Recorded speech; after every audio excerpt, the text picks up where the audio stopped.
Justin Martyr, one of the first Christian historians and defenders, wrote, "When we say that he, Jesus Christ, our teacher, was produced without sexual union, was crucified and died and rose again and ascended into heaven, we propound nothing different from what you believe regarding those who you esteem sons of Jupiter."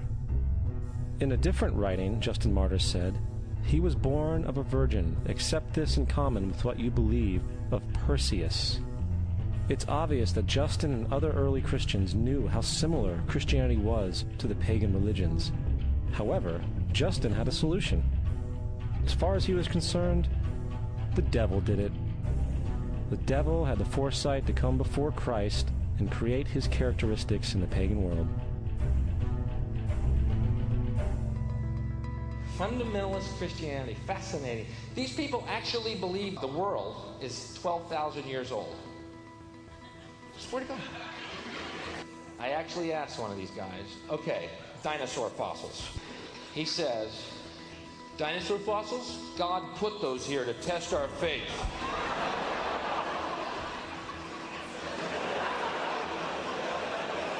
I think God put you here to test my faith, dude.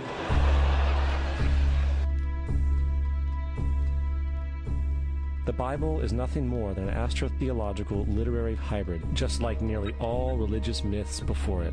In fact, the aspect of transference of one character's attributes to a new character can be found within the book itself. In the Old Testament, there is the story of Joseph. Joseph was a prototype for Jesus. Joseph was born of a miracle birth. Jesus was born of a miracle birth.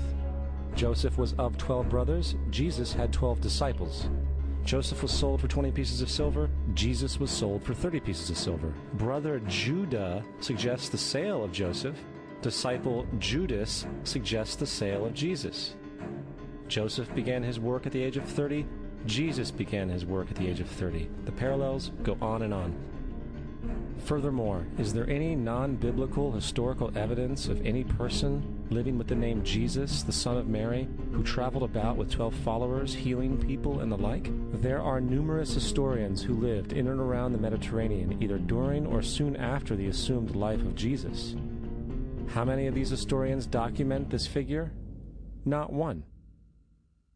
However, to be fair, that doesn't mean defenders of the historical Jesus haven't claimed the contrary. 4 historians are typically referenced to justify Jesus' existence. Pliny the Younger, Suetonius, and Tacitus are the first 3. Each one of their entries consists of only a few sentences at best, and only referred to Christus or the Christ, which in fact is not a name but a title. It means the Anointed One. The 4th source is Josephus, and this source has been proven to be a forgery for hundreds of years. Sadly, it is still cited as truth. You would think that a guy who rose from the dead and ascended into heaven for all eyes to see and performed the wealth of miracles acclaimed to him would have made it into the historical record. It didn't, because once the evidence is weighed, there are very high odds that the figure known as Jesus did not even exist.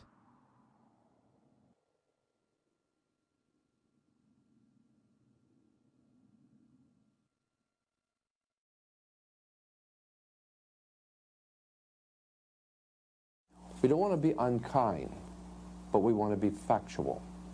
We don't want to cause hurt feelings, but we want to be academically correct in what we understand and know to be true. Christianity just is not based on truth.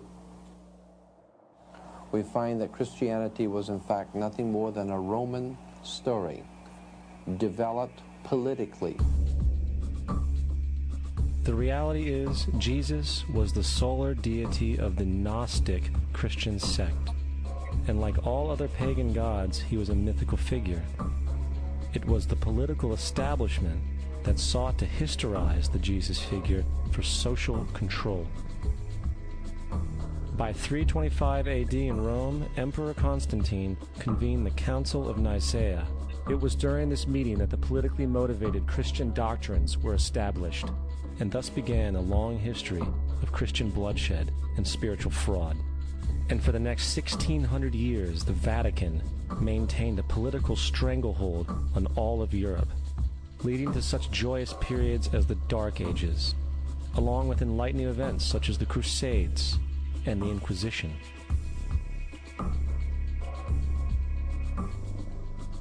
Christianity, along with all other theistic belief systems, is the fraud of the age. It serves to detach the species from the natural world, and likewise each other. It supports blind submission to authority. It reduces human responsibility to the effect that God controls everything, and in turn awful crimes can be justified in the name of a divine pursuit. And most importantly, it empowers those who know the truth, but use the myth to manipulate and control societies. The religious myth is the most powerful device ever created and serves as the psychological soil upon which other myths can flourish.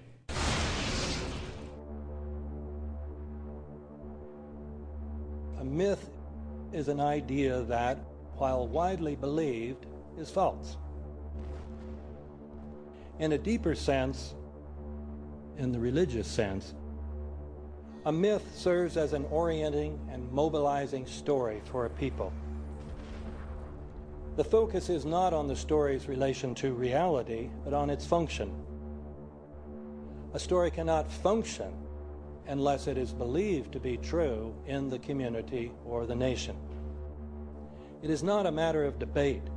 If some people have the bad taste to raise the question of the truth of the sacred story, the keepers of the faith do not enter into debate with them. They ignore them or denounce them as blasphemers.